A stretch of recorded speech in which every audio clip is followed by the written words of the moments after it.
eebba. Dur waa lamatu gaaffii natti ta'a ture. Waan haaraa osoo hin taane waan uummata waliin bubbuleedha. Abaarsa fi eebba, dugdaaf garaa, duraaf duuba.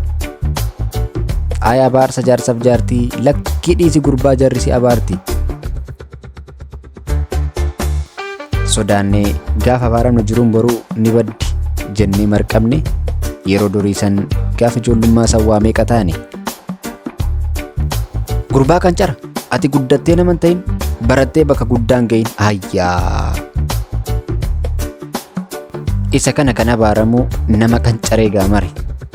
Isa milkumeen mataatti mari. Jaartii dullatti takkatu ture Arrittaa jedhamti. Waaqni nagaan ishee boqachiisu an akka isheetii miti. Maqaa ishee kaasee hin abaaru. Akka abaarsa isheen as hin turre kufee caccabee daharan ture. Hin guddatin Waaqni namoomaa si haa baasu.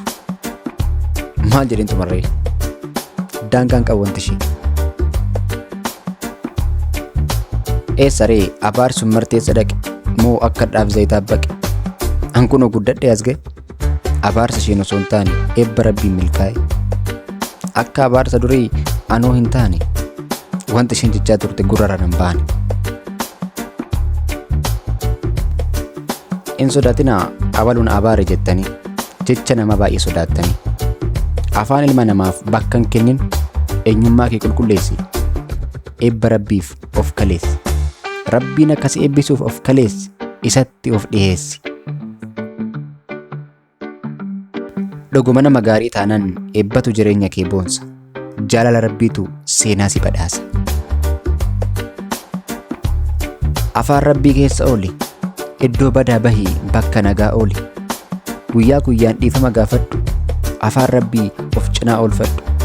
Seenaa isaaf jecha isaa caqafadhu. Yeroo maraa dhugaa dubbadhu. Eebbi jireenya siif ta'a.